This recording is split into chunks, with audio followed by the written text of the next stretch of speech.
créer des centaines de milliers d'emplois. Très bien, donc on suivra de très près la SOMISEN qui pilotera tout ça. Mais Monsieur Touré, on parle beaucoup d'argent, mais très peu d'emplois, à peine 0,16% de l'emploi total. Est-ce que cela va changer? Effectivement. Pourquoi il n'y a pas suffisamment de création d'emplois? Parce que le secteur minier, tel que constitué aujourd'hui, est axé sur une politique régressive. C'est-à-dire les substances minérales sont extraites de notre sous-sol à l'état brut Oui. et exportées sans transformation. Or, lorsque vous exportez sans transformation, vous exportez de la richesse, vous exportez des emplois. Pourquoi?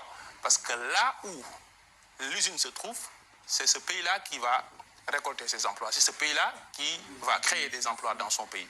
C'est la raison pour laquelle tout l'enjeu est axé sur la valorisation et la transformation in situ, c'est-à-dire sur place, des ressources minérales.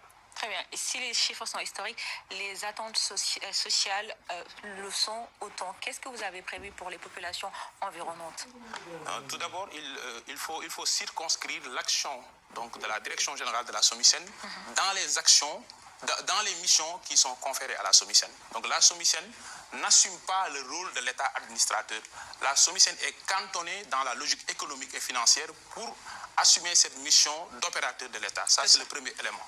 Le deuxième élément, c'est-à-dire, est que quand nous récoltons 70 milliards, ces 70 milliards vont rentrer dans les caisses de l'État. Oui. Au regard des dispositions, notamment des principes budgétaires, notamment le principe d'unicité de caisse. Mais cet argent-là va servir à électrifier des milliers de villages. Cet argent va servir à désenclaver les localités les plus éloignées du pays.